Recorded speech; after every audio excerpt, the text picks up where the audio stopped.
लखावत साहब ने निवेदन करूं, हालांकि कथा रो समय हो चुको है और लेकिन फिर भी कहीं है कि मोहन सिंह जी भी फरमायो मैं एक लखावत साहब रे सम्मान में मारो गीत नहीं है, डूंगरदान जी आसिया रो गीत है और छोटो सी गीत में पढ़ और लखावत साहब ने मैं मंच माते सादर आमंत्रित कर दूं कोई पधारे और आप री बात रखे। डूंगरदान जी आसिया आप रो कहीं शानदार गीत कहो है, मैं मंचों और आप साझा करिया मैंने और लोभ श्रवण नहीं कर पा रही हूँ। छोटो सी गीत है कि कदियक वे कृपा विश्व करतारी, राजी घना हुए जद राम, जद ही धरा सपूत जलम से नवखंडा में राखण नाम। के एण विद बीठो आस करण पर करी महर देखो किरतार, चारण कुल में हो चानणो अहो भाग्य जलम्यो ओंकार। दिन मोरु धरा गाम टेलो दिन और मही अंश दिन सायर मात, पात दिनो जन रात प्रगटियो, छावो मुल्क वर्णरो छात। स्मारक कई घना अनूठा, लोक देवता तणा ललाम, राज पखे करवाया रूड़ा, तीर्थ मापक भला तमाम। भाणव कुलरा हे भागीरथ, आशा काम किया सह आप, आवेरा उद्यान ओबिया, पार करा थारा परताप। पूजा करा जिसो नग पाको और भगता वडो मंचरो वीर, साहित्यकार समो भ्रम सूजा, धिन धिन रे दूजा लख धीर। काम सपूत पणारा कीना, गुण जस गावे गामो गाम, जा लग कमठान रहसी जग, निश्चय त्या लग रहसी नाम। ठोस सिद्धांत विचार ठावका, हिम्मत भर उत्तम व्यवहार, अहो गुणा गिणी जे ऊंचो, करे मान दिल्ली सरकार। आसल डूंगर दे आशीसा, उर में अंजस बधे अपार, लाल धजाड़ी लाखावतरी, हव उम्र कर वर्ष हजार। डूंगरदान जी सारो आदेश हो कि मैं मंच वो गीत आप तक पूगतो करूं। हालांकि मैं परम श्रद्धेय लखावत साहब ने निवेदन करूं को पधारे और मारो मार्गदर्शन करें। हमारे बीच में परम आदरणीय ठाकुर साहब पुष्पेंद्र सिंह जी आहुआ चांपावत पधार चुका है और मैं लखावत साहब निवेदन करूंगा और दुपट्टो ओढ़ा। चांपावत ने चारणा पहले भवरी प्रीत, मोह उभाना मरण दो यूं कह कमंद अजीत। पीढ़ी पीढ़ी तक चापावतार और चारणा रो सनातनी संबंध रहो। समय समय माथे जब जब चारणा माथे आफत आई तो चांपावत हरोड़ में बुआ। मैं आदरणीय लखावत साहब निवेदन करूँ।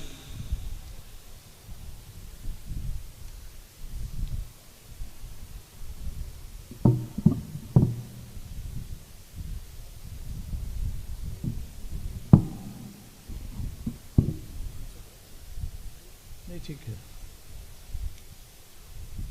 हम सबको आशीर्वाद देने के लिए पधारे हुए परम पूज्य नारायण दास जी महाराज, श्री राघवदास जी महाराज, जिनके कारण, जिनके पुरखों के कारण ये आहुआ का धरना आहुआ में हो पाया, इस स्थान पर उनके वंशज माननीय पुष्पेंद्र सिंह साहब का मैं हार्दिक स्वागत करता हूँ। क्षेत्र के विधायक श्री केसाराम जी,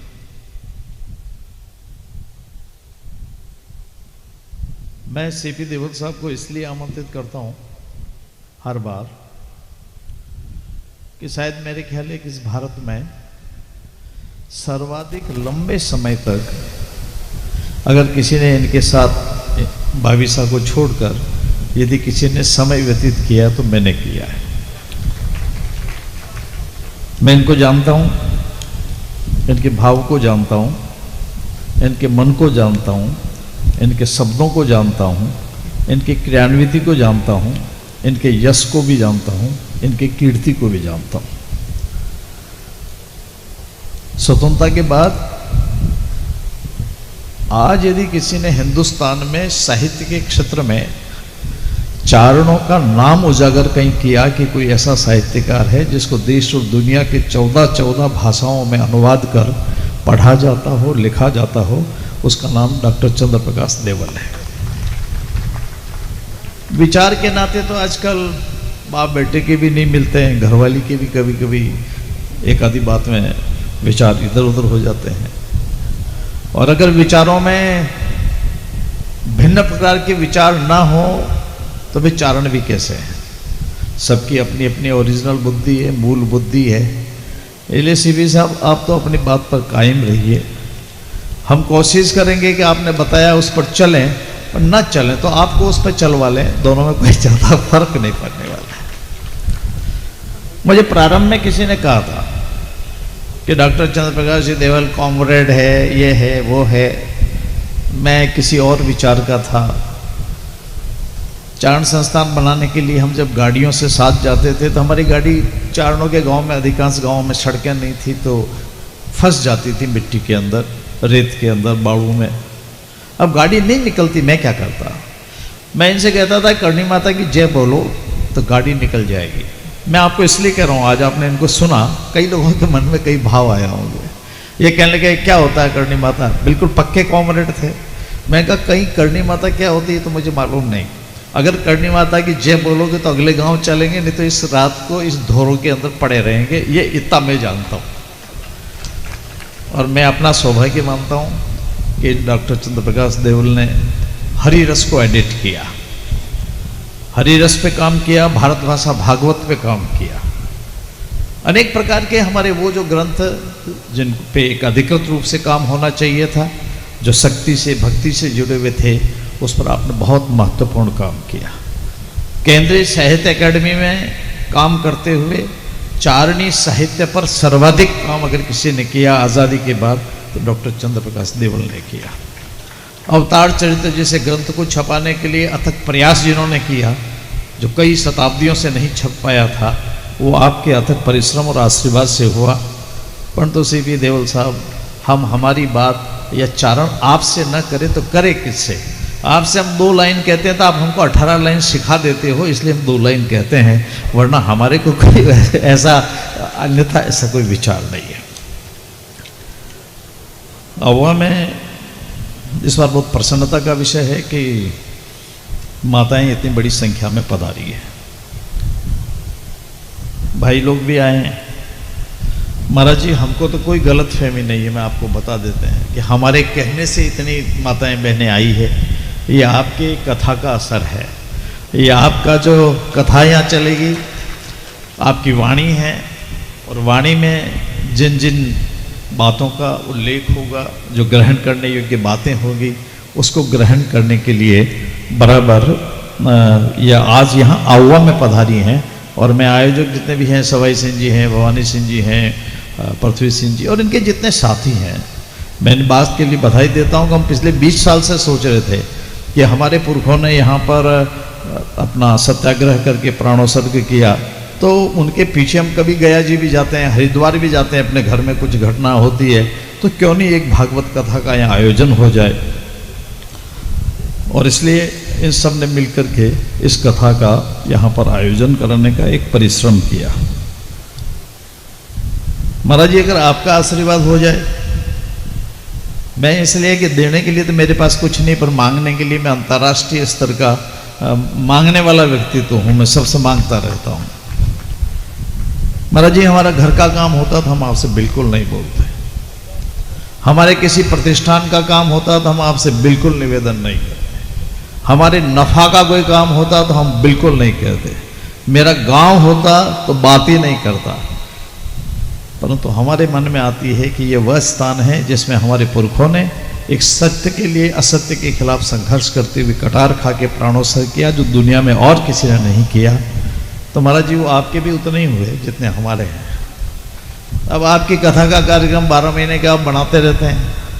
हम ये तो नहीं कहते कि 7 दिन का 7 दिन आप बना दें, पर कोई लघु कथा अगर 3 दिन में पूरी हो सकती हो, 4 दिन में हो सकती हो, अगर आप यहाँ प्रतिवर्ष यह जो दिन है हमारी चैत की पूर्णिमा वाले में 3 दिन 4 दिन का समय अगर आप दे दें तो हमारा कल्याण हो जाएगा। हमारा 2 बातें समझ में आ गई कि हमारे में वो चमत्कार नहीं है, हम तो इतने वर्ष से कर ही रहे हैं, सबको बुला रहे हैं, एक दिन के लिए आते हैं, परंतु धीरे धीरे इस धरती में भाव जागृत हो जाए, यहाँ ईश्वरीय प्रवेश हो जाए, या भक्ति का भाव जागृत हो जाए, तो मैं ऐसा मान करके चलता हूँ कि आपका बहुत बड़ा आशीर्वाद होगा, हम आपके ऋणी होंगे।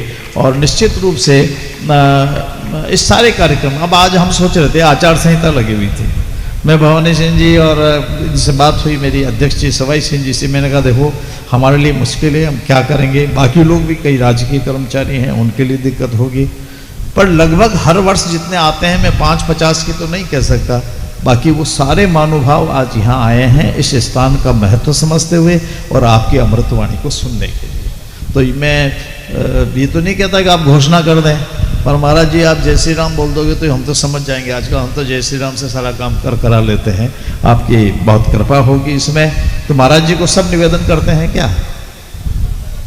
पक्का? चलिए महाराज जी सबकी ओर से निवेदन हो गया। अच्छा महाराज जी कह रहे हैं विचार करेंगे, तो ये बात भी ठीक है, विचार करके सब काम करना चाहिए। पर हम जानते हैं कि चारणों की बात पर किसी ने सुन करके इनकार धरती पे किसी ने आज तक ही नहीं किया, युद्ध के मैदान में नहीं किया। महाराज जी ये तो कथा का मामला है, इसमें कोई दिक्कत नहीं। बहुत बहुत आपका आभार। सवाई सिंह जी मैं आपको इस बात के लिए धन्यवाद देता हूँ। जब आपको अध्यक्ष का, तो मैं जब बहुत वर्ष तक रह लिया अध्यक्ष, तो मैं सोचा कुछ जवान पीढ़ी के पास ये काम आना चाहिए। और जवान पीढ़ी में जब नामों के बारे में सोचा तो सवाई सिंह जी का एक नाम मन में आया। सवाई सिंह जी का नाम सवाई सिंह जी के कारण आया हो ऐसा नहीं है, एक कारण ये भी था कि मेरे अजमेर छात्रावास के अच्छे श्रेष्ठ छात्रों में ये प्रदीप जैसा ये सारे के सारे वो छात्र थे जिनको मैंने देखा लगातार कई वर्षों तक वहाँ। पर जब चारण संस्थान बना और हम आपके गांव जाते थे तो आपके पिताश्री उन दिनों विराजते थे। हम जाते तो कहते थे कि पहले बावणी करो। मैंने कहा कोई 20 रसीदें कटवा दी होगी। भाव क्या होता है? हरदान सा ने, आप आश्चर्य करोगे, कई तो घर छोड़ के चले जाते थे जब चंदा लेने जाते थे, परंतु जब हम गए कहने लगे लखाओ साहब पहले ये बावणी करो यहाँ से फिर चलेगा। हरदान साहब के हाथ से इतना हृदय समाज के लिए वो था। तो हमने कहा चलिए उनका जो वंश है, उनका जो वंशज है, क्यों नहीं उनको ही ये अहुआ का अध्यक्ष बनाया जाए।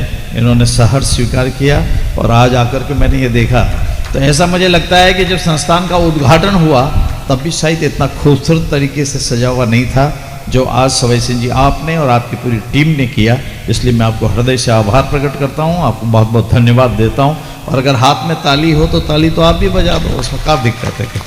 कोई खर्च का मामला नहीं है। 2-3 छोटी छोटी बातें हैं जो मुझे कहनी है। कहने के लिए मेरे पास 10-20 बातें और है, पर आचार संहिता लगी हुई है, सरकार का नियम है, इलेक्शन कमीशन में बोलूंगा नहीं। इस बार एक मन में विचार आया कि जैसे तरनौट माता अपना एक प्रसिद्ध स्थान है, पर तरनौट माता चारण देवी है, चारण कुल में पैदा हुई है।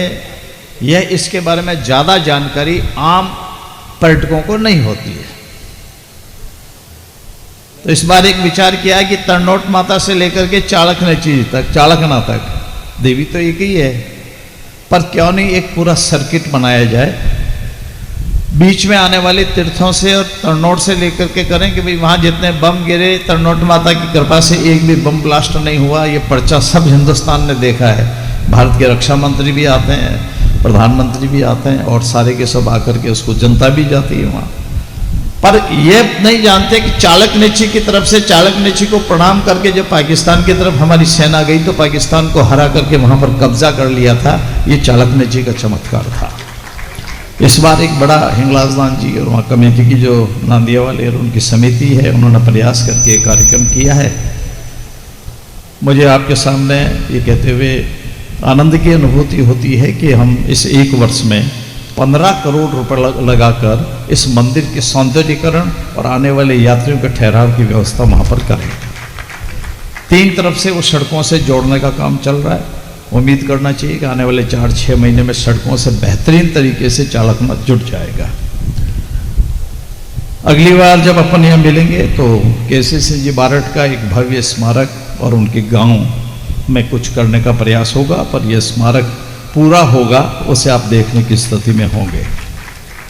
देशटोंक में इस वर्ष लगभग 15 से 20 करोड़ रुपए लग करके यात्रियों के लिए जो असुविधा होती है, कई बार धूप में लंबा खड़ा रहना पड़ता है और भी थोड़ी असुविधा होती है, उसका काम भी शुरुआत हो गई है, वह काम भी पूरा होगा। पर एक बात तो मैं अव्वा बौड़ साहब विराजे हुए हैं, इनसे कहना चाहता हूँ कि वो प्रेरणा तो आपसे मिली।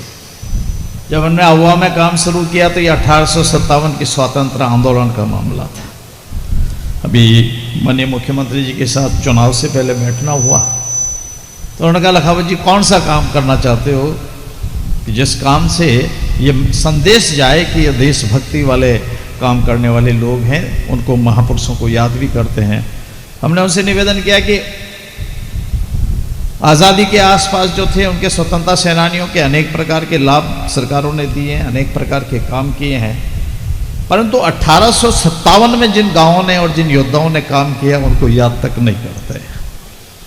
क्यों नहीं राजस्थान के प्रत्येक ऐसे गांव को जिसमें 1857 के स्वतंत्र आंदोलन में जिनने योगदान दिया, बलिदान दिया, उनको स्वातंत्र गांव से जाना जाए। आज़ादी का गांव है, जैसे पहले भूदान गांव से कहते थे ना, विनोबा भावे के गांव वाले की भूदानी गांव है। और 1 करोड़ रुपए का एक भव्य स्मारक की इनके देश की आज़ादी में क्या योगदान रहा वह स्थायी रूप से उस गांव में बना दिया जाए, ताकि उनकी आने वाली पीढ़ियों के प्रति गौरव का भाव उत्पन्न हो। तो मैं आपसे निवेदन करना चाहता हूं कि जब मैं हर बार यहाँ आता हूं तो आपके अहुआ से जुड़े हुए आसपास के जितने गांव हैं या जिन्होंने अहुआ का साथ दिया, और वैसे 1857 में राज्य भर में लोगों ने किया, सुरंगें लगा करके इनके गढ़ों को अंग्रेजों ने उड़ा दिया था।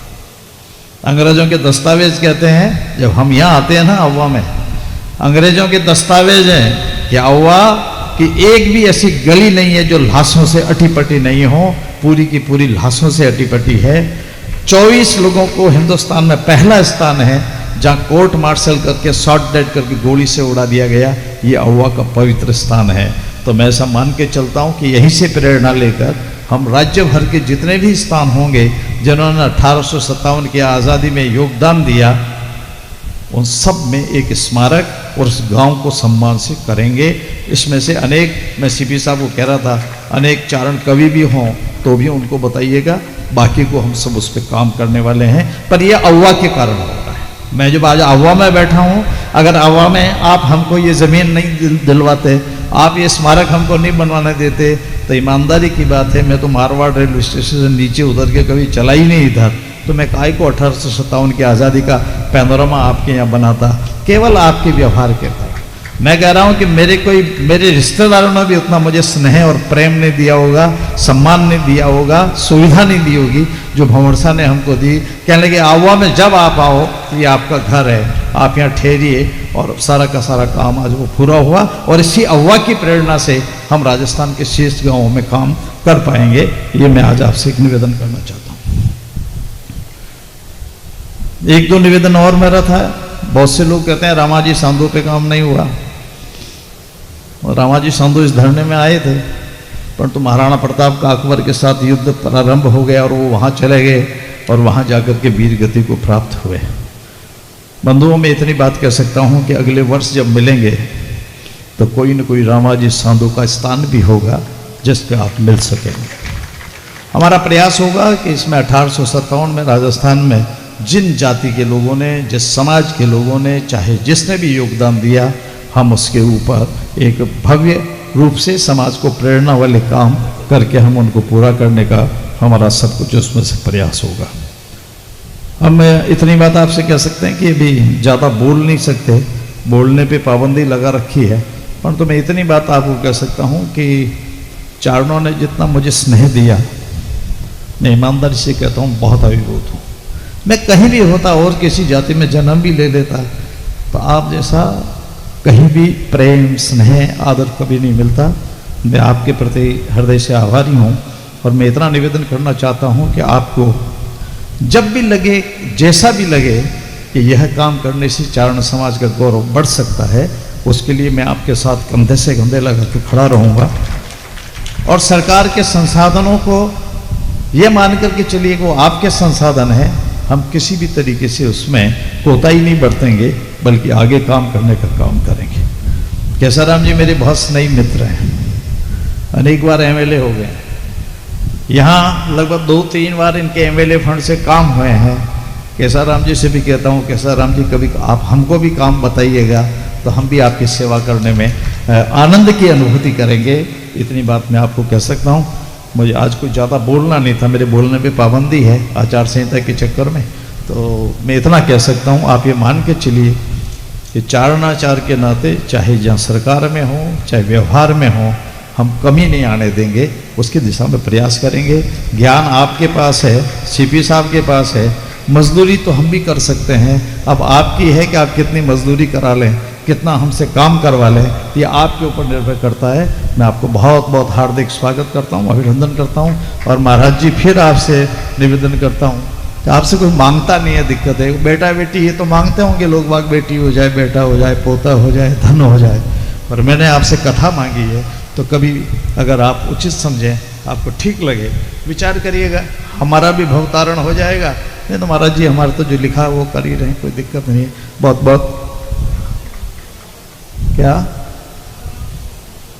केसाराम जी से मंत्री बनाने के लिए ये मंच उसका नहीं है ना, आचार संहिता का, वो ये जाना है इनके मुख्यमंत्री जी जाना। बहुत बहुत धन्यवाद।